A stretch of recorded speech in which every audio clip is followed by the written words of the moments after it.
Vamos iniciar um treinamento sobre uma aula teste sobre pré-dimensionamento de proteção, baseado no livro Estruturas de Concreto Pretendido, da editora Pini, de minha autoria, e nós vamos usar um exemplo do capítulo 8, pré-dimensionamento e dimensionamento da armadura longitudinal. Nesse caso, nós vamos fazer o dimensionamento de armadura para proteção aderente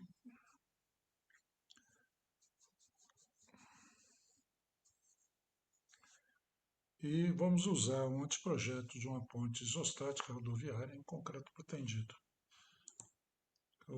A ideia é mostrar uma aplicação de um anteprojeto em concreto pretendido de uma viga, de uma ponte rodoviária. Nós vamos tentar calcular a armadura dessa viga, lembrando que ela vai ser em concreto pretendido. A seção transversal da ponte vai ser com a seção celular ou caixão perdido, e ela vai ser projetada para ser executada no local. E a aderência posterior também. Bom, a definição de dimensões da estrutura, né? E nós vamos também, além de definir a estrutura, vamos fazer algumas hipóteses simplificadoras de cálculo, de maneira que as características nós vamos já definir a partir de um projeto, e não vão ser aqui comentados, porque isso diz respeito ao curso de pontes concreto armado. Em relação às hipóteses simplificadoras, elas referem-se principalmente à possibilidade de se fazer um cálculo manual, sem uso de programas especiais ou sofisticados de computador. Claro que essas técnicas todas podem ser usadas com programas mais sofisticados de análise. Bom, o enunciado então é fazer um anteprojeto de uma ponte rodoviária em concreto pretendido, com seção celular, vão livre de 34 metros, sobre um curso d'água, uma rua, e com balanços laterais de 6,8 metros. Duas faixas de tráfegos, uma faixa de segurança, ou mesmo acostamento, e duas defensas. A obra é plana em elevação, reta em planta, é uma obra rodoviária da classe 1, ou seja, ela permite, é calculada por um veículo tipo de 450 kN. Nós vamos tentar calcular a armadura longitudinal na seção mais solicitada. Então a ponte tem esse aspecto, aí nós estamos vendo uma elevação, vamos ver aqui o vão dela, 34 metros, dois balanços 6,80, a seção transversal, como foi dita, em seção celular. O roteiro, então, do projeto dessa ponte, o anteprojeto, ela é de tal maneira que os itens de 1 até 4 dizem respeito a praticamente o cálculo de pontes. E os itens 5 a 9, que nos interessa mais aqui, é o objetivo dessa aula, é o cálculo da armadura longitudinal, na seção mais solicitada, pelo menos. Então, o primeiro item é fazer o desenho de formas. Todo projeto precisa de um desenho de formas. Não se deve iniciar um cálculo sem ter pelo menos um croquis de uma forma.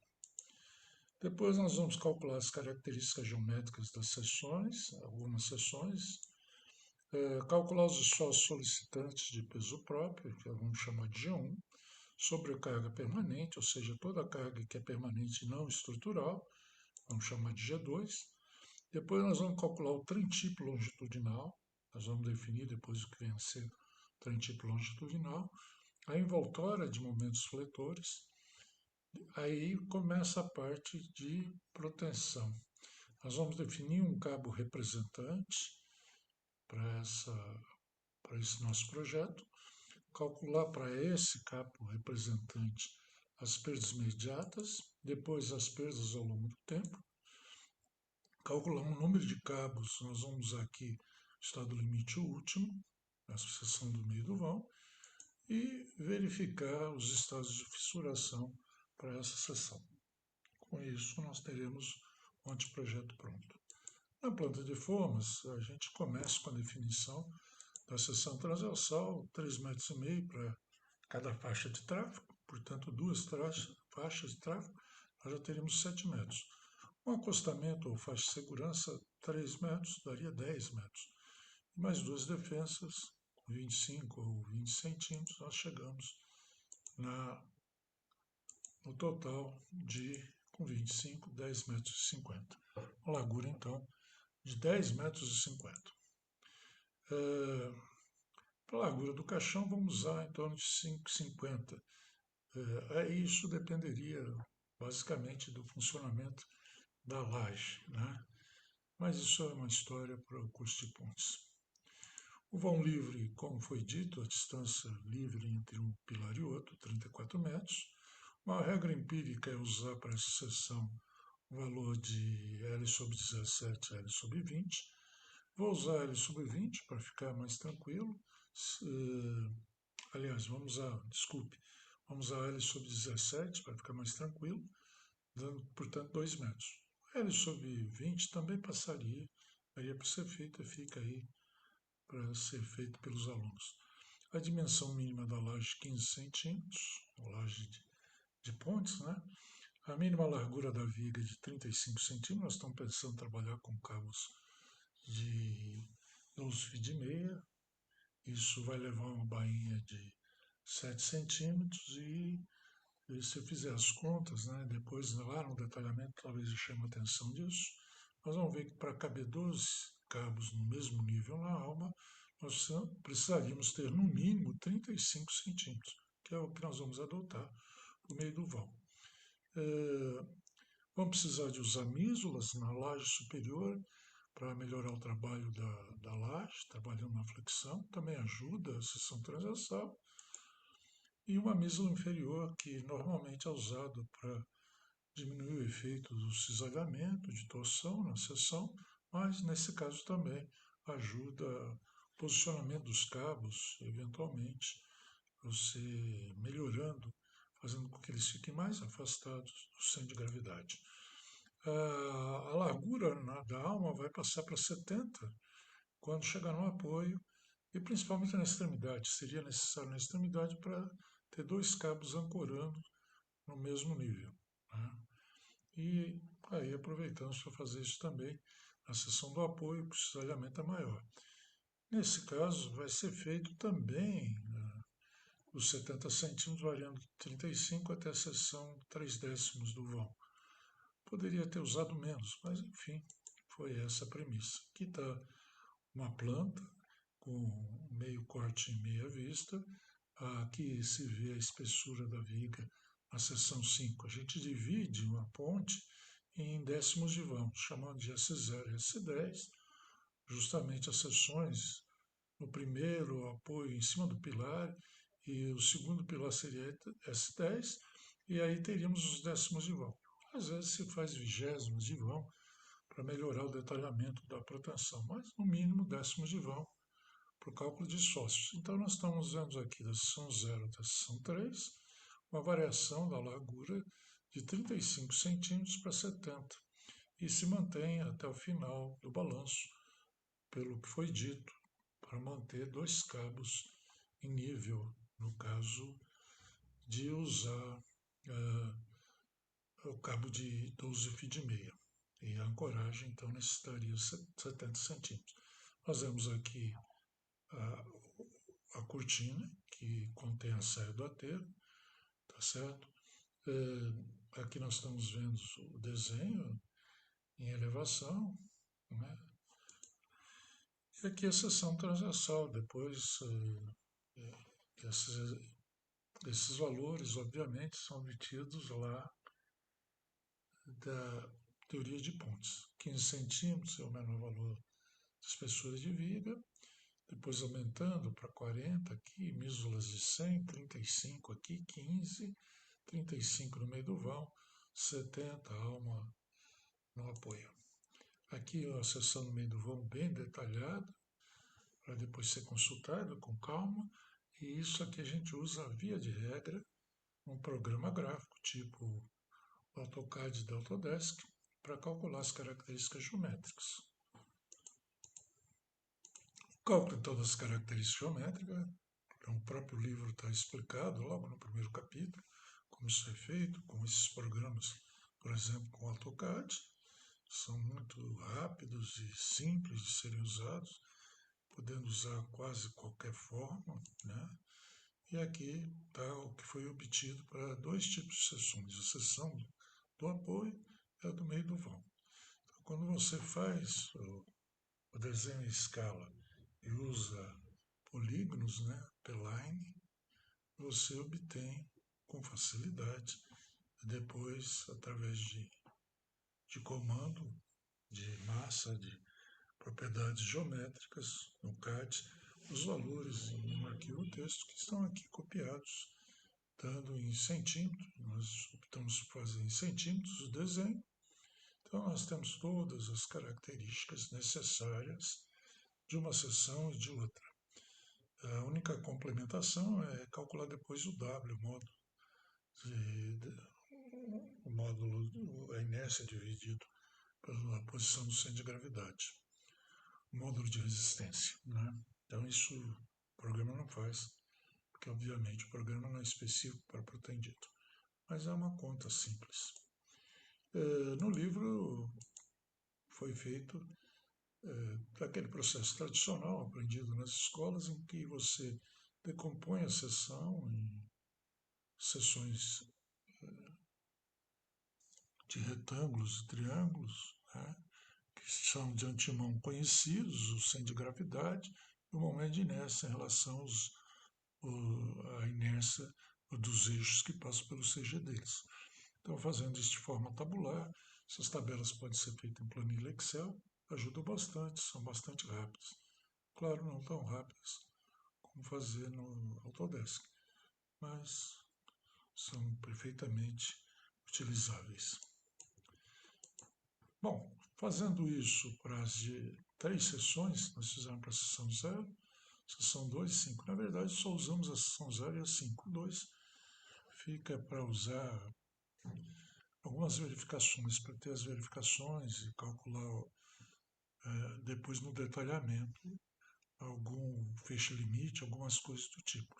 Mas vocês estão vendo, na seção 0 nós temos a área, a posição do centro de gravidade em relação à borda superior, em relação à borda inferior, a inércia, o módulo de resistência, ou seja, a inércia dividida pelo Y, WI e WS, aqui já relatados para aquelas três seções que eu me referi. Seção do apoio, seção S0, seção no meio do vão S5 e uma seção intermediária, S2.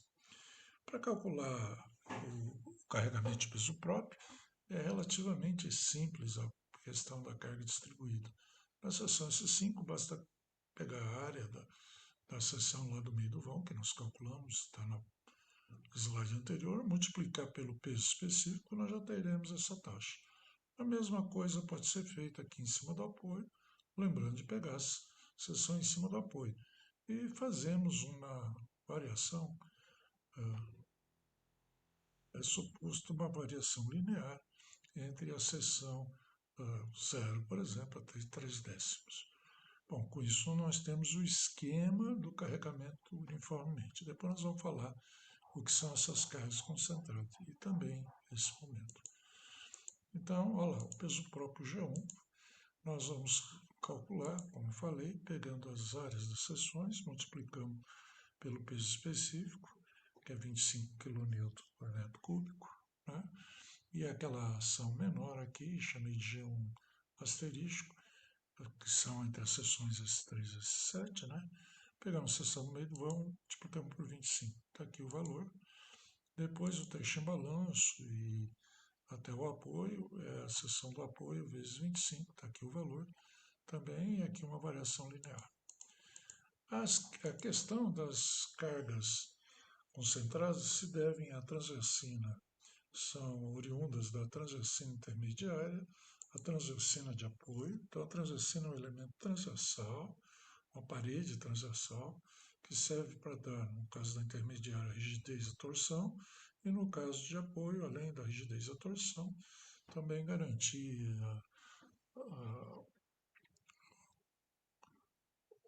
o desvio da carga das vigas para os aparelhos de apoio. E tem as cortinas e as abas também da cortina, né? Então a gente pega a área, por exemplo, a área aqui, ó, ou da transversina na seção do meio do vão, a do apoio, essa área churiada, vezes a espessura, vai dar o volume, né? Em que multiplicado por 25 nós vamos ter as cargas concentradas, uma no meio do vão, outra no apoio. Na cortina é um pouco mais trabalhoso. Nós temos a questão da aba, a aba, tendo a geometria dela, você também calcula a área vezes a espessura, tem a posição também do carregamento, fazendo característica geométrica, portanto eu posso calcular um momento que aparece lá no diagrama, eu não cheguei a falar sobre ele, mas tem um momento aplicado na extremidade, que é justamente devido a isso aqui, devido à excentricidade da cortina em relação à seção. E o restante do peso da cortina que ainda não foi considerado na carga distribuída é essa área churiada, que pode ser obtida através do desenho, simplesmente largura vezes altura, retirada da seção do apoio. Multiplicado pela espessura vezes o 25, eu tenho a carga concentrada. Então, eu acabei de mostrar como eu obtenho essa carga concentrada, essa e essa. Os valores numéricos estão indicados aí. Então, aqui o esquema mais detalhado de todos os valores encontrados, inclusive aquele do momento, né, dessa ponte. Nesse caso, nós estamos fazendo para a seção toda, é bom lembrar disso, né? Não estamos fazendo para uma viga. Se dividir por 2, vai dar para uma viga. Esse é o carregamento de peso próprio estrutural. Usando o F2, nós colocamos esses carregamentos aqui e pedimos para resolver, colocamos a inércia correta, a área correta, para se quiséssemos calcular a modulacidade, o FCK também da ponte, para que se quisesse calcular com propriedade e deslocamentos, a gente pode fazê-lo. Aqui tem os momentos em décimos de vão e o cortante também em décimos de vão. Então, aí os valores. Agora, as sobrecargas permanentes. As sobrecargas permanentes são originadas da pavimentação e da defensa. A defensa é dada uma geometria, também é calculada a característica geométrica, vezes 25, eu vou ter uma carga por metro. No caso do asfalto, é preciso dizer que a gente precisa da pavimentação, não necessariamente asfalto, você precisa ter na ponte, ela é reta, mas precisa ter uma declividade no mínimo de 2%, para que a água da chuva não forme lâmina que faça com que derrape os veículos, né? Então, duas maneiras de fazer isso, fazendo uma espessura maior no centro da pavimentação e diminuindo até chegar na extremidade, de maneira que dê a declividade de 2%. Essa não é a melhor maneira de ser feita, porque é um peso morto, vai ficar a vida toda. O ideal é fazer a estrutura já com essa declividade, ou seja, ela não vai ser exatamente como nós consideramos lá no desenho, mas podíamos fazer o desenho já também com esses 2%. Mas isso faz com que permite que a gente faça a pavimentação constante com 7 centímetros, por exemplo. Então, o primeiro esquema é aquele que eu falei, que se aumenta a espessura aqui no centro para dar 2% de caimento, e o segundo que a gente mantém uma espessura constante. Optando pelo segundo, nós podemos calcular o valor do peso próprio da pavimentação somando com o valor das defensas, nós temos uma carga uniforme distribuída que vai nos dar o G2. E aqui está o valor do G2 e aqui são os momentos e o cortante. Muito bem. Agora vem a parte um pouco mais complicada, mais controversa, imaginando que quem está assistindo essa aula não teve ainda o curso de pontes. Então, em pontes, uma característica das pontes em relação às outras estruturas é que nós temos a carga móvel. A carga variável é móvel, ou seja, ela pode estar em qualquer lugar da ponte. Ela é constituída, no caso das pontes brasileiras do tipo 1, de um veículo tipo com essa característica de 3 por 6 metros de comprimento, 3 eixos com 2 rodas, cada eixo desse pesando 150 kN e, portanto, o veículo todo pesando 450 kN. Não está dito na norma, mas imagina se todo mundo calcula como só um veículo atuando numa ponte. Ele não pode ser particionado, ou seja, ele é íntegro, ele tem que ser sempre considerado com os 3 eixos e essas dimensões dadas em norma. Em redor dele é considerada uma carga que pode ser veículos mais leves ou soldados se locomovendo, né, que dá uma carga de 5 kN por metro quadrado. Esse carregamento pode ser interrompido ou iniciado aonde for necessário para ser mais favorável. E a gente tem que entender que para fazer esse cálculo, você tem que pensar assim, qual a pior situação que eu teria que pôr o veículo e a carga distribuída? Essa situação é possível? Se é e dá o maior ou o menor esforço, eu devo considerá-lo. Então, esse conjunto de cargas é o que a gente chama de trem tipo, né? Conjunto de cargas máximas que poderão atuar na nossa ponte. Muito bem. Só que agora o que a gente precisa, né, é achar para esse conjunto de cargas o quanto vai, qual é a posição dele na seção transversal, para que a gente possa fazer um cálculo manual, qual a posição na seção transversal que o veículo, por exemplo, e depois as cargas distribuídas, geralmente o veículo tem uma carga tão grande, concentrada, que ele é dominante, é ele que vai dominar o posicionamento. Tá? Então, eu preciso saber qual é a posição desse veículo na seção transversal para dar maior esforço. Se eu souber quanto que dá esse esforço, os valores das cargas que vão ser obtidos desse cálculo, eu vou chamar de trem tipo longitudinal, porque já serão as cargas do máximo esforço ao longo da viga longitudinal. Para fazer isso agora, eu preciso fazer um raciocínio, desenhando aqui uma seção celular com duas vigas, V1 e V2, colocando uma carga P no centro da seção, eu penso qual que vai ser a carga que irá para a viga V1 e V2. O ideal é pensar na deformação. A deformação se dá assim, por uma translação, é óbvio, porque a carga está no centro, e como os esforços são uma resposta às deformações, as deformações forem iguais, os esforços atuantes na viga V1 e V2 são iguais. A gente poderia responder pelo bom senso que seria isso, mas estou tentando explicar para preparar para a próxima situação. Vamos pensar agora uma situação em que a carga está, por exemplo, em cima da viga V2, né? Portanto, está a uma excentricidade daquele ponto central. Isso dá no mesmo de colocar a carga aqui e mais o momento da carga vezes a excentricidade. Muito bem. Então, vamos dizer que aqui P vezes E, o E é a distância da viga V2, do centro da viga V2, até o centro da estrutura. Qual seria, nessa situação, as cargas que iriam, as ações que iriam para V1 e V2? Ora, se a carga está aqui, o primeiro, se fosse só usado o bom senso usual, a gente diria que toda a carga iria para V2, nenhuma para V1. Mas não é exatamente o que acontece. Para entender isso, é preciso visualizar o deslocamento. O deslocamento se dá da seguinte maneira: se eu pensar nesses dois esforços, primeiro num e depois no outro, devido a P, há uma translação, como nesse caso. E devido a esse momento, P vezes E, nós vamos ter uma rotação. E isso mostraria que, se não é toda a carga que vai na viga V2, é maior, porque ela tem um deslocamento maior, maior que a viga V1.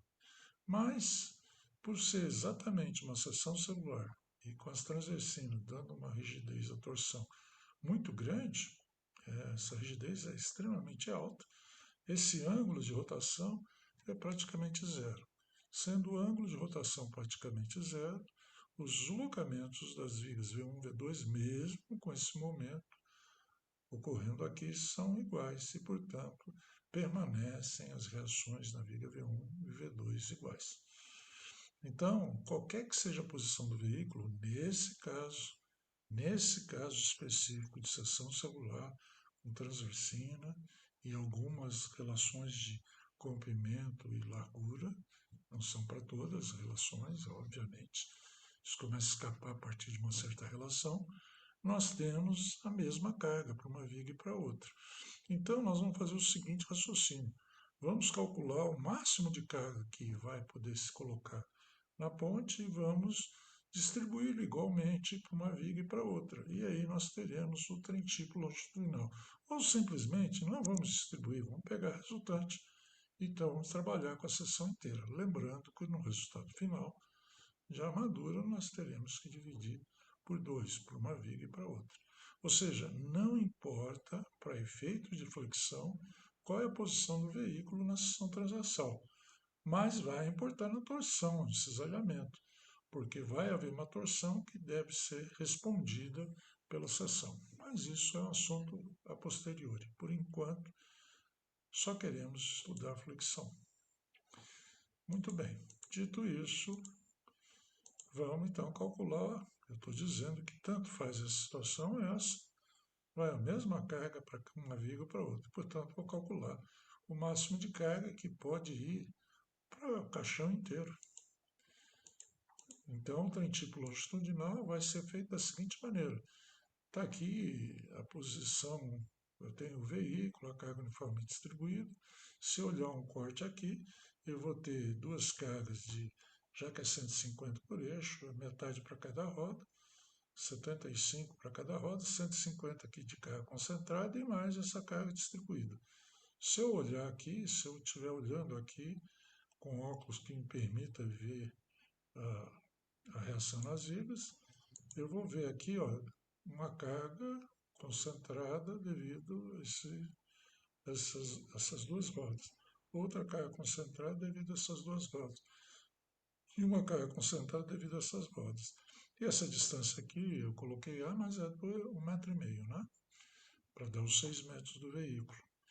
Tá certo? E nessa situação ainda tem uma carga distribuída, que seria 5 vezes a largura da ponte menos as defensas.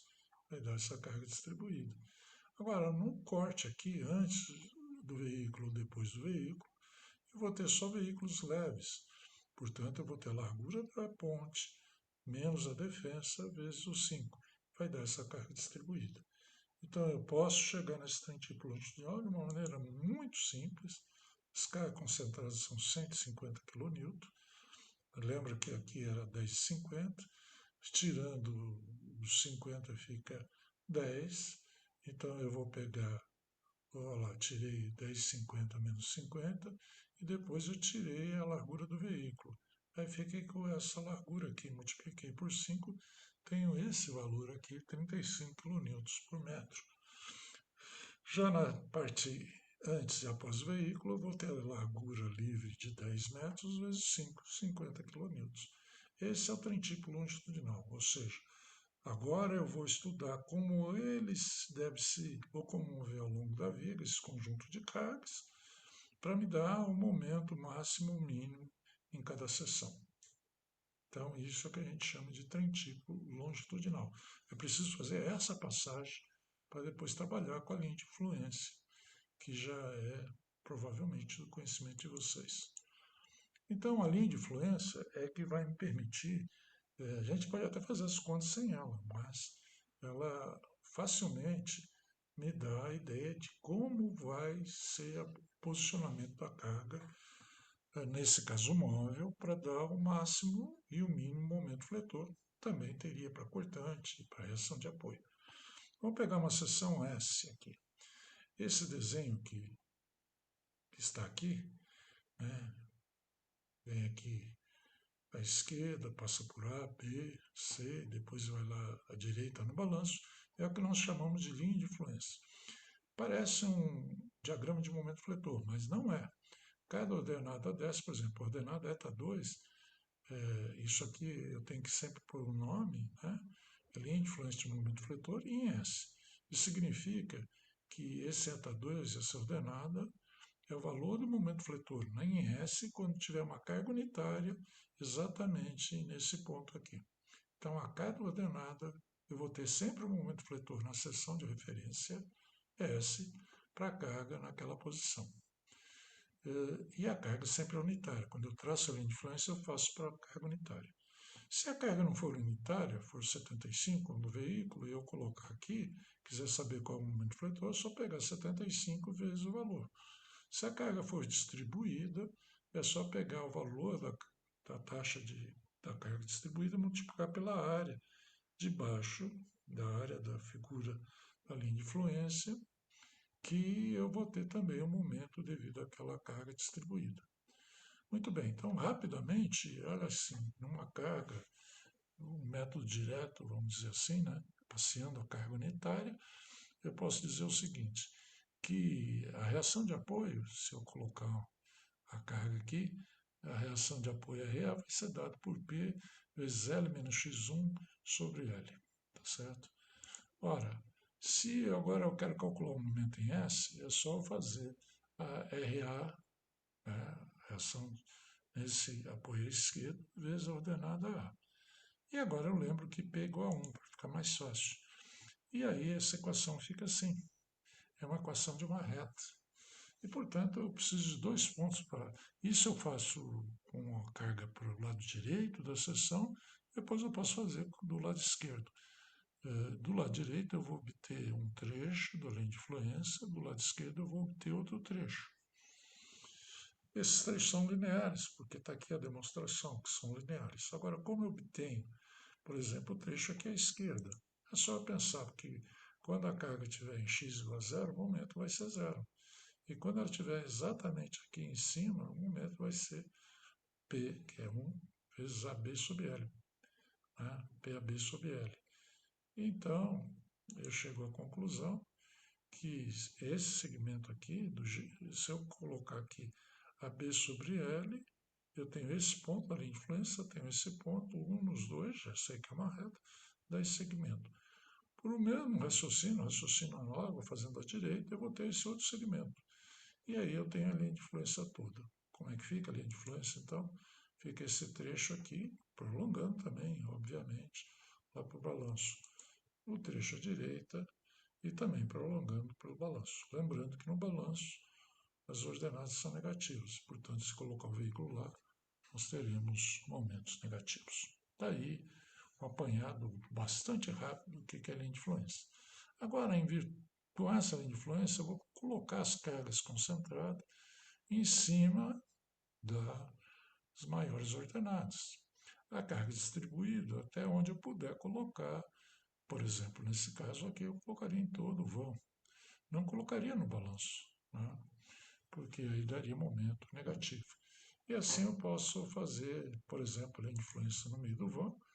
Está aqui o desenho esquemático da situação de que dá momento máximo. E aqui com os cálculos, isso tem um livro lá, com os cálculos, né? A gente faz geometricamente, põe aqui a B é PL sobre 4, P é 1, né? Então L sobre 4. Coloco o valor aqui, vou tirando todas as outras ordenadas e sou capaz de, com essas ordenadas e os valores das cargas, calcular o momento fletor máximo, que é para essa situação de posicionamento e o momento mínimo para aquela, que dá um momento negativo no meio do vão. Muito bem, essa é a maneira de fazer na mão, tudo direitinho, né? Dá um trabalho muito grande. Mas existe o F-Tool que permite, né, fazer, ele abre aqui uma janela quando você pede para pôr o veículo tipo, ele abre uma janela permitindo você colocar todas as cargas, todas as características do trem tipo longitudinal. Atenção, novamente, trem tipo longitudinal. você coloca, já tinha entrado com a estrutura, e depois, se você pedir, clicar nesse ponto, ele vai fazer exatamente o que nós fizemos lá na mão, só que de forma automática. E ele faz muito mais que isso, né? Ele tem esse botão aqui, esse envelope, que se você clicar nele e pedir para o momento fletor, ele vai traçar as envoltórias. São os máximos e mínimos em cada seção unidos, né? Muito bem. Então, eu já sei, eu só vou precisar no seção 5, mas para o projeto da ponte eu vou precisar em todas as seções. Aí, entende? O FTU faz isso facilmente. É preciso também lembrar que eu tenho que colocar o CIV, que é coeficiente de impacto vertical. Antigamente a gente chamava de FI, eu mantive aí por causa do livro, o FI, né? Na primeira versão do livro, a norma ainda não tinha saído, a norma de pontes, de carga de pontes, e o CIV saiu depois, então, mas já estava calculada de forma correta. Eu vou só chamar de φ para ficar igual à nomenclatura antiga, e é dado por essa expressão. É uma maneira de considerar o efeito dinâmico, considerando apenas a carga como se fosse estática. Essa fórmula é empírica. O LIV é o vão em metros, né?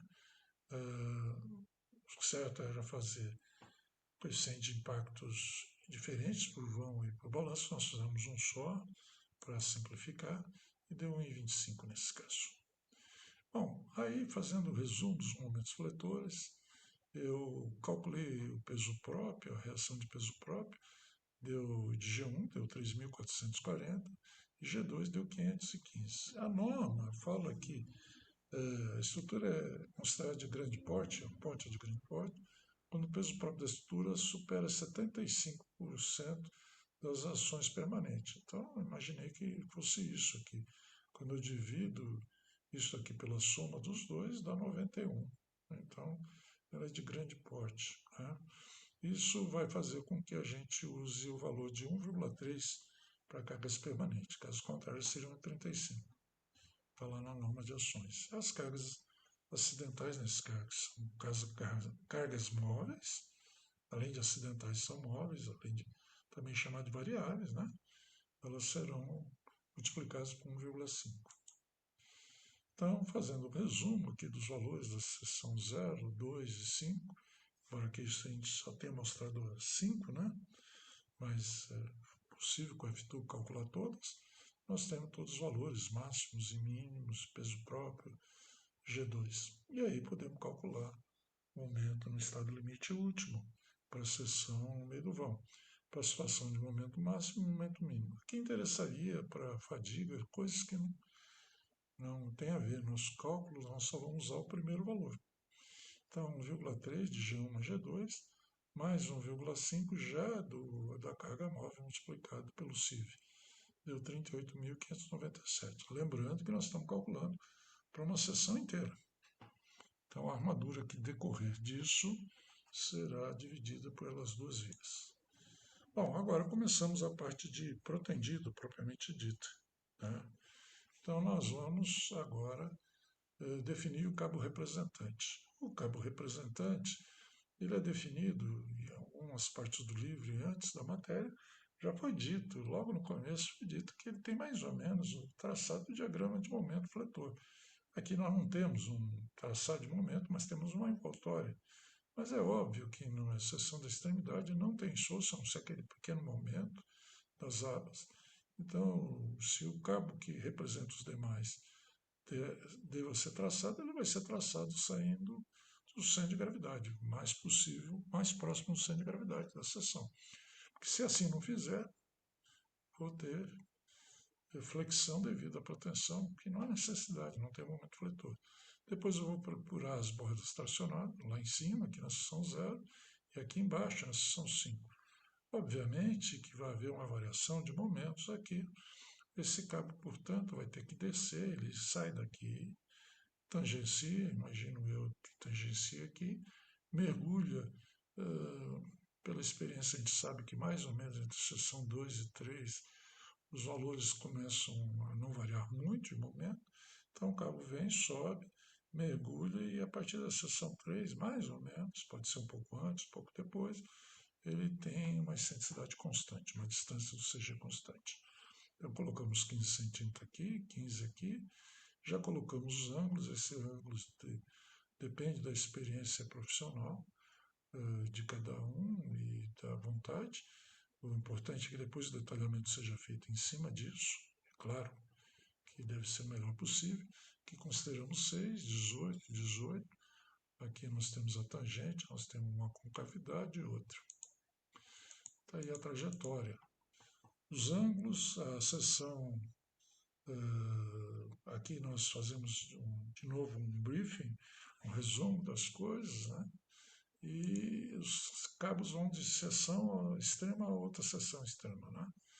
E vão passar por trechos retos e curvos, conforme já falamos. Vamos usar um cabo 12 fio de meia, tá certo? E vão precisar, nesse briefing, de colocar já as características do cabo. Área de 12,02, diâmetro da bainha, 7 centímetros, o atrito cabo bainha 0,20, o desvio angular 0,01, podendo ser outros valores, o ACP 190 RB, EP 1,95 vezes 10 a quinta, tensão inicial já foi visto lá no capítulo 3 dado pela norma, 0,74 da resistente, ou 0,82 da de escoamento, e essa daqui pode ser considerada quando a gente não sabe 0,9 da outra. Fazendo as contas, vamos chegar em 1.400 MPa, certo? E também é preciso adotar um sistema de proteção para saber qual é a dimensão das ancoragens na extremidade, que tipo de macaco vai ser usado e outros detalhes. Então, é preciso lembrar que isso não pode ser uma imposição. Se depois quiserem trocar o tipo de proteção, a firma que executa a proteção ou faz as ancoragens, é possível, é só adaptar a seção das extremidades. Nós pusemos o tipo Rudolph, o MAC, e complementando, haverá uma perda na ancoragem de 6 milímetros. Na hora que ancora o cabo, uma volta de 6 milímetros. A primeira coisa a se fazer, então, a próxima etapa, 6, já estamos entrando no roteiro aí do pretendido, é calcular as perdas imediatas, tá certo? Vamos calcular a perda por atrito. E aí fazer a perda por atrito, que nós já vimos nas aulas anteriores, no capítulo 4, é só usar essa equação aqui, depois eu vou marcá-la no final, né? Essa equação é deduzível, vale para tensão e para força também, depende. Você sabe que você aplicou 1.400 aqui de tensão, você vai tendo uma perda devido ao atrito, seja para desvio angular, ou seja pelo desvio beta parasitário. Está aqui o desvio angular e o delta alfa. A gente começa aqui com x, a gente sempre faz como referência aqui, ó, 0, 6,8, depois 10,2 aqui, 13 e assim por diante. O ângulo é sempre, você pega como referência essa tangente, aqui é 0, depois aqui deu 6, depois aqui 18 em graus, né, mais 18, ou seja, mais 12, desculpe, aqui tem que explicar isso. Como eu fiz esse ângulo aqui, eu fiz 18, 18, dá 36. Para ficar mais fácil o cálculo, a gente supõe que vai dar um terço de giro aqui, um terço de giro aqui, um terço aqui. Então daqui para cá um terço, daqui para cá um terço, daqui para cá um terço. Então, 36, um terço dá 12. Então é o que nós fizemos aqui na tabela. Quando a gente vai dessa seção S0, da S0 até S1, eu vou somar um terço de 36, 12. Eu já tinha 6, fica 18, mais 12, 30, 42. Eu sempre tenho que trabalhar com os ângulos acumulados, independente do sentido de giro. Trabalho depois com radianos. Essa, então, como eu disse, essa é a equação fundamental, essa que nós precisamos saber. Aplicando-a, nós vamos ter essas tensões aqui, que vão representar a perda por atrito. Então, na seção 5, eu vou ter uma perda de monta que a tensão ficará em 1152,9. Agora, nós temos, toda vez que a gente crava o cabo, Primeiro, quando a gente puxa o cabo, ele tem uma perda. E a gente pode provar que quando a gente solta, ele vai perder, né? Imaginamos que essa perda seja feita da mesma maneira quando eu puxei. Portanto, se eu traçasse esse ponto for o ponto até onde vai o efeito dessa perda, se eu traçar uma horizontal, eu vou ter exatamente a figura rebatida. E ao aplicar aqui a lei de Hooke, mas agora para um trechinho, eu vou chegar nessa expressão aqui. Ao fazer essa soma, eu vou chegar aqui a essa área, se esse for o ponto realmente até onde haverá influência da cravação, porque ao voltar ele perde tensão. Até onde perde tensão? Estou imaginando que seja nesse ponto 4. Como é que eu tenho certeza que é? Então eu posso deduzir com essa expressão aqui, está lá na teoria, vocês viram na aula anterior. Isso aqui é dado, essa área, quando for igual exatamente o ΔL que eu conheço através de ensaios do processo, no caso nosso é 6 milímetros, vezes o EP que eu já tenho especificado. Quando eu fizer essa conta aqui, quando essa área bater nesse valor, eu vou ter o ponto até onde ela vai ser feita. Isso é feito por tentativa. Ao achar esse ponto, eu tenho os pontos que são simétricos e, portanto, os pontos após a perda por ancoragem. Nesse caso nosso, está aqui, eu coloquei as figuras só para lembrar. Aqui está a perda por atrito, desenhada em Excel. Se eu fizer nesse ponto aqui, calcular a área, fizer uma área rebatida com esse preto aqui, eu tenho uma área maior que ΔL vezes Z. Aí venho para cá, faço um primeiro ponto, aí a área fica menor. Finalmente eu faço um equacionamento, sai uma equação de segundo grau, tem lá no exercício. Esse é o ponto exatamente até onde interfere a acomodação da ancoragem. Portanto, as tensões não são essas aqui, passam a ser esses pontos em laranja aqui, e depois continuam os mesmos. Ou seja, a ancoragem não influenciou no meio do vão, que é o ponto mais solicitado. Se a gente já soubesse disso, não precisaria fazer essas contas, né? Mas é bom para ter o projeto todo. Então, agora aqui representa todas as tensões, agora essa tensão, essa, depois essa. Eu tenho as tensões iniciais, todos os pontos do cabo representante. Não dá para fazer a perda por deformação imediata, eu precisaria saber o número de cabos, então essa é desprezada. Vamos ao longo do tempo. Vou fazer um pequeno resumo agora, né? Uma maneira mais simples, né? Pode ser usado de outras maneiras, mas tem lá no livro, inclusive, né? E se você estiver usando o programa, é mais fácil fazer outras maneiras, dá na mesma, porque o programa faz a conta. Mas nós podemos pensar na perda para o creep, que é fluência, shrinkage, retração, o S, né? E relaxação, R. A relaxação é do aço, essas duas são do concreto. Eu posso pensar que elas são independentes, ela acontece sem uma interferir na outra.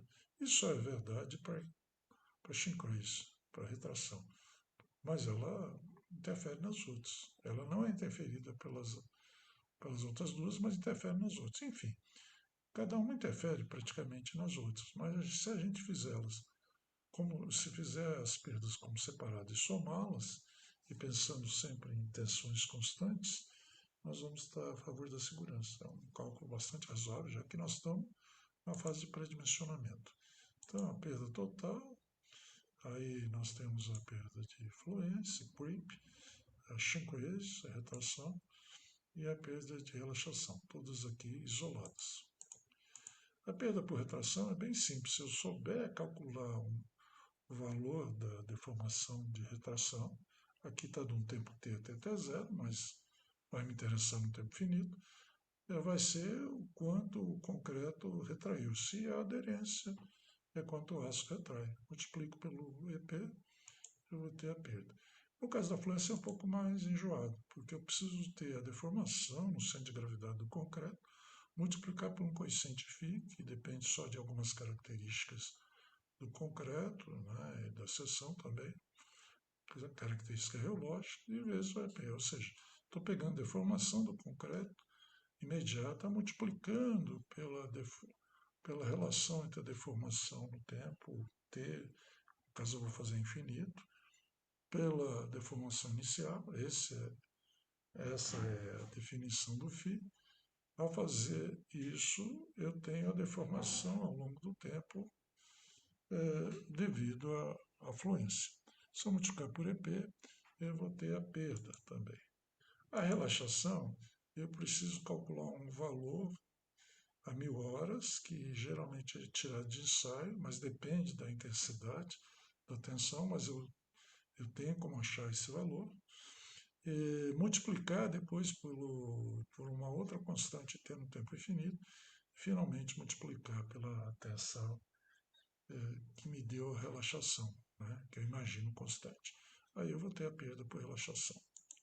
Para fazer isso, nós temos duas tabelas fornecidas pela norma, uma delas baseada no anexo A, que é uma teoria lá dos anos 70,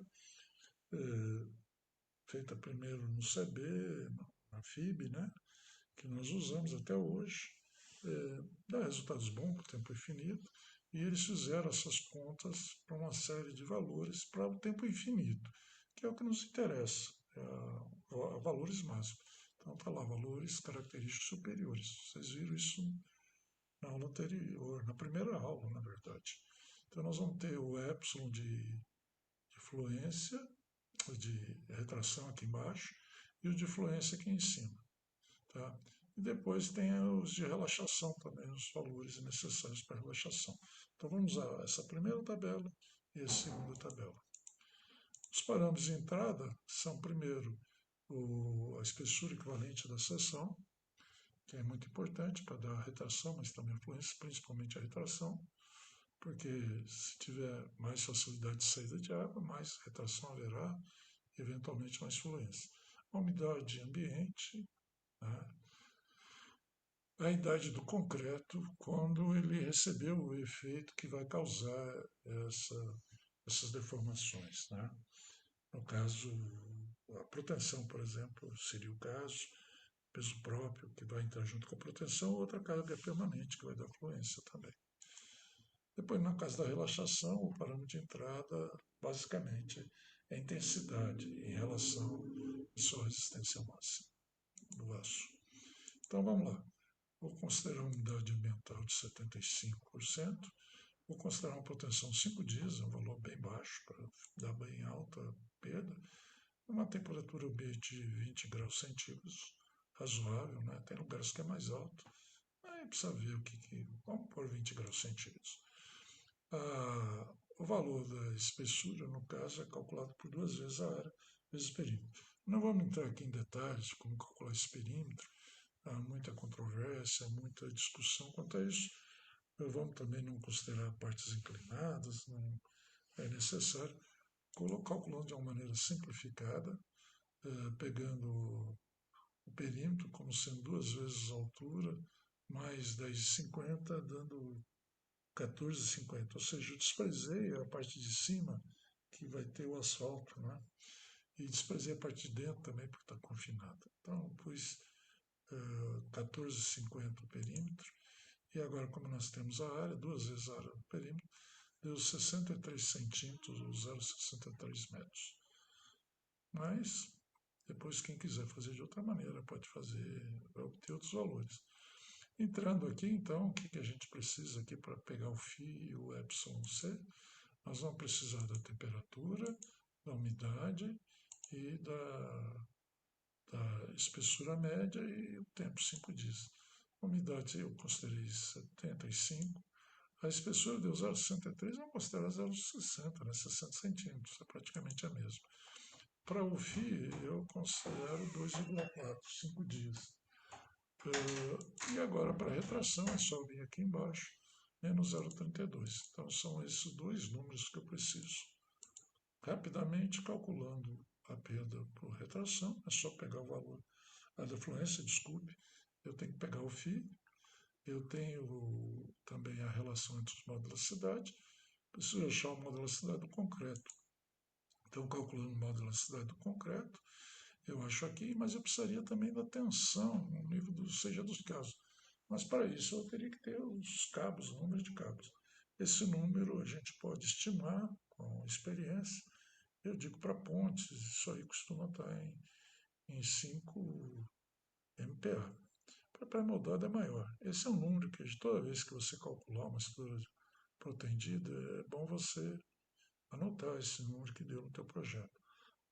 Esse número é que vai comandar os efeitos de perda ao longo do tempo. Então, esse número foi arbitrado de 5, e aí aplico a fórmula, tenho uma perda de 70,6 ampere. Vamos guardar esse número, vamos pegar agora a retração. Retração, sim, é rápido, né? Só pegar o valor que nós tínhamos tirado da tabela, lembrando que lá está por 1000, e o negativo é para dizer que é encurtamento. Fazendo a multiplicação pelo E, nós temos a perda por retração, quase da mesma ordem de grandeza, 62. Agora vamos para a relaxação. Relaxação depende da intensidade da tensão, que eu vou considerar constante, não é, existem fórmulas melhores de calcular isso, mas olhando lá na tabela, no tempo inicial, a tensão era 1153 MPa. Como a ruptura ocorre a 1900, nós estamos com cerca de 65%. Essa conta aqui eu não fiz aqui, mas é 64%, 60,6%. Tá? Então eu vou tirar o valor do PSI, que é dado na norma. Isso foi feito experiências com aço brasileiro, e esses valores estão colocados na norma, os dois tipos de aço, taxação normal e baixa, né? E aí a gente pode pegar daquela tabela que eu mostrei anteriormente e importar para interpolar, desculpe, para pegar o valor que corresponde àquilo que tem lá, que é 0,606. Então está entre 1,3, é quase 1,3, né, e 2,5. Fazendo as contas, deu 1,372. Isso é para 1000 horas, é um ensaio feito para 1000 horas, contínuo, uma força constante, com temperatura controlada e também umidade controlada, constantes. Se eu quero agora um tempo finito, a norma diz que isso dá mais ou menos 2,5. É mais ou menos não, ela diz que dá 2,5. Então nós multiplicamos por 2,5, isso de 1000 horas, e vamos obter então uma perda de 3,43%. Esse 3,43% eu vou aplicar em cima do 1153, não é em cima do 1900. Então, aplicando, é uma perda pequena, perto das outras, 39, quase 40 MPa. Eu vou somar as três perdas e vou ter no tempo final. Somei as três perdas, 62, 70, 40, deu 172 MPa. Tá certo? E aí eu posso construir uma tabelinha dessa aqui, que eu vou ter a tensão no tempo zero, do cabo, e no tempo finito. É preciso das duas, depois vamos fazer as contas. Muito bem, chegamos no cálculo do número de cabos no tempo infinito. Né? Lembrando que lá da tabela anterior, eu passei rápido, mas é 980 a tensão. Né? Essa tensão é o que a gente chama de prolongamento. Seria o que eu puxei mais o que foi perdido. Então, essa tensão eu posso calcular dividindo pelo EP o valor do prolongamento, que dá em torno de 5 por mil nesses casos. Né? Guarda esse valor, que eu vou precisar dele.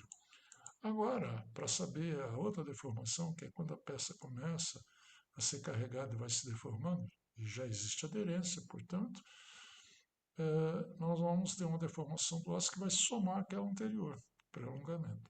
Essa deformação depende só do equilíbrio no estado limite último. Para isso, eu preciso saber, já que se trata de uma seção celular, eu preciso saber, né, qual é a largura colaborante. Então, a largura colaborante tem um jeito mais simples, que eu pensei agora, em vez de fazer aquelas contas todas que a gente faz o seguinte: pega o BW aqui, estão vendo? O BW aqui, 35, joguem depois as mísulas. Mísula é o engrossamento. Eu vou considerar 25 de um lado, 25 do outro, que é a diferença que tem aqui, ó. 25 aqui, no outro também é 25, a cota não apareceu, mas também jogo 25. Depois a norma fala que tem que acrescentar um valor que depende da distância dos pontos nulos. Nesse caso tem dois balanços, os pontos nulos são 0,65, 0,6, do vão. Então, 0,6 do vão vai dar 204, tá? 0,6 do vão, e depois multiplicar por 0,10, né? Por 0,10 para ter esse valor aqui, 204. Então eu jogo 204 para cá, 204 para cá. Deu dentro da seção? Deu. Não passou do meio? Não, não passou do meio. Então a largura colaborante é a soma disso daqui, que vai me dar 4,93 para uma viga. Para duas vigas vai dar 9 e alguma coisa, né? Ou seja, nesse caso precisava mesmo fazer a largura colaborante. Não é toda a seção, não é os 10,50. Então, nossa largura colaborante tem essas duas mísulas e depois aquele valor de 0,1 vezes 0,6 do vão. Ali. Então dá 9,86. Tá certo? Então, multiplicar por 2. Agora nós vamos fazer o dimensionamento usando o D como tirando 15 centímetros, supondo que seja dos cabos esteja 15 centímetros. Ok. Então, supondo que a linha newton está na mesa, eu pego o momento que eu calculei lá atrás, MD, faço KMD, o BF é 9,86, o D eu acabei de colocar o valor para ele e chego KMD de 0,047. Posso interpolar isso na tabela, tiro um KZ de 0,97, KX de 0,069, o EPSLS 10 por mil. Calculo o X para ver quanto é que deu, usando o KX, vezes o D, deu 0,12. A laje tem no mínimo 15, a parte mais fina tem 15, então a linha neutra na mesa. Posso continuar o cálculo. Calculo a tensão no cabo com 10 por mil. Vou lá na tabela, peguei só um trecho da tabela agora, né? 10 por mil, mais o 5 vai dar o 15 por mil, olha lá. 1,5% ou 15 por mil. 15 por mil está aqui, CP 190, 1507 MPa já de cálculo. Então, tiro uma casa decimal, vou ter quilonewton por centímetro quadrado. A área de aço vai ser o momento MD, dividido pelo KZ, que eu tinha tirado da tabela, está no slide anterior, em 85, 150, 142,4. Divido pela área de um cabo, chego a 11,87. Vou usar 12 cabos, né? Ou seja, 6 forvilhas. Agora o próximo passo, né, é verificar se o D que eu tinha arbitrado está correto. Então, o detalhe na seção 5, os cabos, eu detalhei 3 aqui, 3, e eu acho que com um pouquinho de boa vontade dá para pôr um cabo aqui, talvez resolvesse tudo essas contas, mas deixei assim para poder fazer um caso mais completo. E aí nós vamos ver que para fazer esse detalhamento eu usei a distância entre dois cabos, duas vezes o diâmetro, que é 14, e uma vez e meia em relação à face lateral 10,5. É por isso que 2 vezes 14 mais 2 vezes 10,5 dá os 35. É por isso que a gente usa 35 para ter dois cabos, como prometido. Eu mostrei por que a gente usa 35. Então está aqui essas duas observações. Né? E lembrando também que eu tenho que ter o 4,5, que fazendo o desenho, graficamente eu verifico que eu estou atendendo o valor da norma também para a classe de agressividade, que é a classe 3 aí. Muito bem. E aí calculo para um centro de gravidade, aqui é direto, eu fiz a conta, mas está na metade disso aqui somado com os 10,5, que dá 17,5.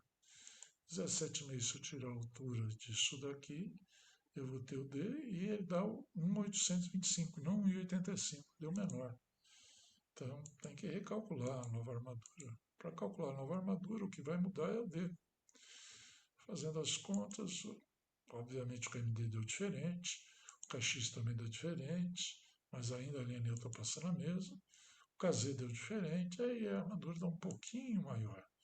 E aí daria 12,07 cabos. Mantém os 12 cabos e só para mostrar como é que faz, estaria faltando 0,07 cabos. É claro que a gente pode desprezar isso, mas se eu quisesse calcular, é só fazer o seguinte, passar o sigma PD para lá, tem a força de tração, certo? É a MD, KZ sobre D, que é a força de proteção mais a força do aço. A força de proteção é 12 vezes 150, Tenho esses números aqui, tiro o AS, que nesse caso dá desprezível, 0,75. Mas se não fosse esse o caso, se eu quisesse usar menos que 12, por exemplo, eu poderia. Basta fazer essa conta. Quero usar 10, faça a conta e veja quanto que é a armadura complementar. Bom, vamos fazer agora as verificações finais. Já estão terminando, não sem tempo, né? Vamos fazer a verificação no tempo zero, que é uma verificação de ruptura, e as verificações de serviço, que são praticamente fissuração. Então, para fazer a conta, no tempo zero eu tenho que multiplicar por 1,1, porque lá a norma fala que, como eu não sei exatamente qual foi a pretensão, é bom multiplicar por 1,1. Bom, então peguei a tensão no tempo zero, já são 5, vezes a área de um cabo, vezes 1,1 para fazer a verificação de ruptura. Hein? Deu 1.524. Então esse coeficiente 1,1, voltando a falar, por causa da verificação de ruptura. No tempo finito é só pegar a tensão, já com zero a menos, vezes a área, eu vou ter a força no tempo finito. E a excentricidade é só fazer o YI menos YCG dos cabos, dá uns 103. As características eu já tinha lá de trás, né? E os momentos também eu já tenho. Então vamos lá, no tempo zero. No tempo zero, no alta proteção, o que a norma pede? Para não ter tração exagerada, na verdade ela fala o seguinte: se não tiver tração, você não precisa fazer nada. Se tiver tração na face oposta onde está a proteção, você tem que armar.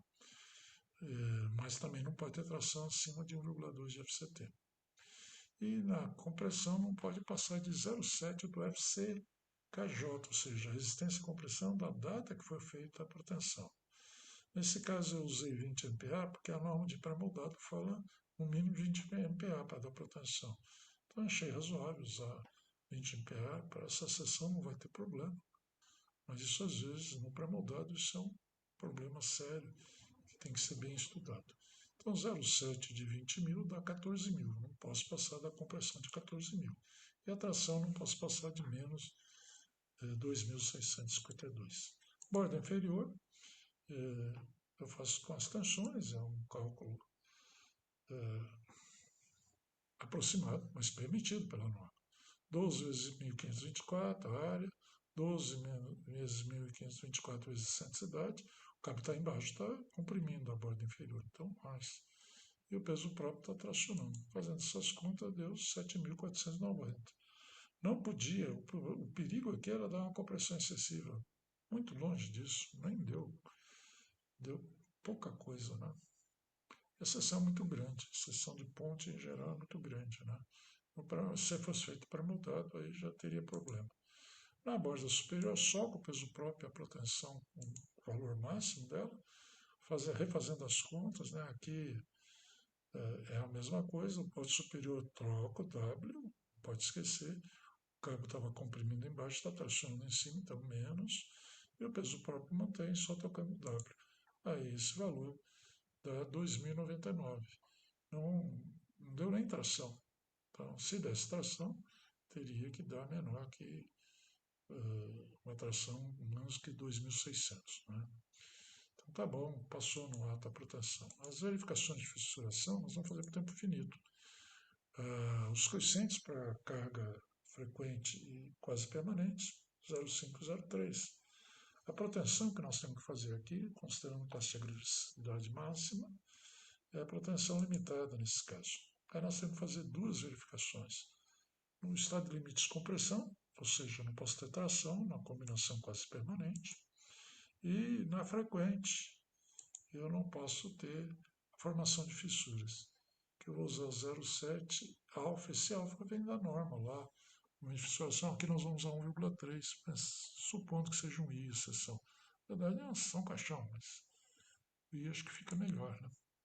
Então, fazendo o limite aí para o 35 MPa, deu 2.696 kN por metro quadrado.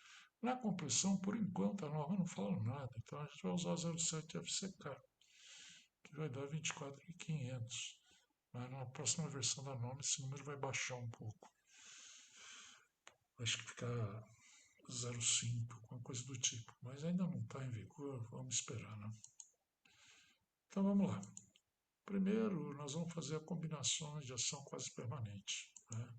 Na borda inferior, na situação de momento máximo, eu tenho a soma das tensões no normal, o momento de proteção, o mg1 mais mg2, e a carga móvel vezes o coeficiente, nesse caso aqui 0,3. O 0,305 eu tirei da norma de ações, não tem a 6118, porque isso é ponte. Né? Então, 0,3 para quase permanente, lá vai entrar o 0,3 aqui, e 0,5 na frequente. Então, fazendo as contas aqui, usando já 12 cabos, 12 excentricidade, lembrando de pôr o WI aqui certinho e não esquecendo de pegar a carga máxima, o momento máximo de carga variável vezes 0,3. Vai dar, esse valor aqui vai dar 1451. Tá? Não podia dar zero lá, não deu, tá bom. Mas vamos para a situação de momento mínimo. Lembre-se que tinha um momento mínimo, né, quando o veículo está no balanço. Mas ainda assim, a carga móvel troca de sinal, né, e aí esse valor aumenta, dá uma compressão. Depois, na borda superior, situação de momento máximo, as mesmas condições, só que trocou o W e trocou os sinais aqui dos momentos. Né? E aí nós vamos ter, fazendo as contas, para o momento máximo, 4003. O perigo aqui era dar compressão excessiva, não deu, está bem longe. Essa compressão, volto a dizer, vai diminuir na próxima norma. Faço com o momento mínimo também os valores. É só trocar aqui o momento, né? E o sinal, não pode esquecer de trocar o sinal. Então verificamos que não tem problema. Ou seja, com a armadura que nós colocamos na ruptura, nós estamos garantindo a fissuração para a combinação quase permanente. Mas isso não é suficiente. Temos que verificar também para a combinação frequente. Na borda inferior, situação no momento máximo. Mas a expressão é bem parecida. A única coisa que vai mudar é o psi. O psi passa a ser 0,5 agora. Certo? Aí fazendo essas contas quase que deu tração. Mas veja que nesse caso agora eu tenho um limite mais amplo de tração. Depois eu vou colocar aqui o limite de tração, nós fizemos lá atrás. Para o momento mínimo. Aí eu troco o sinal aqui, pego um momento com sinal diferente. Aí vai dar uma compressão de 4.000. Vamos para o bordo superior. Bordo superior, situação de momento máximo. Entra aquele mesmo momento, só que o W trocou. Que trocou o sinal também. E aí dá essa tensão 4.712, que não é muito grande, mas deve ser a maior de compressão. E fazendo por momento mínimo, chegamos a 2.560. Agora fica fácil, nesse caso aqui ficou bem, o strip ficou bom. Vocês percebem como é que eu vejo se vai passar. Eu tenho uma verificação de tração e uma de compressão. De compressão é mais simples, essa daqui ó, é a maior de todas, está bem longe, né? Mas essa aqui vai ser usada para compressão. Qual que é a menor? Essa daqui, não chegou nem da tração. E essa tem que comparar com a tração. Qual é o limite da tração? Era 2.921. Olha lá, passou com muita folga, 192, né? E a compressão? A compressão também era muito alta, 28.500.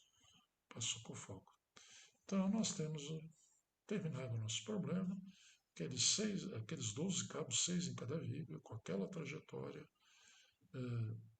com essa disposição na seção 5, eu tenho atendido o estado limite último, no tempo finito, no tempo zero, e tenho verificado as tensões para proteção limitada, fazendo 2 verificações de tensões. Ela, sabendo que não vai fissurar, não vai nem tracionar na combinação quase permanente, e só quando estiver na frequente é que vai começar a fissurar. Com isso eu termino meu problema, agradecendo a atenção de vocês.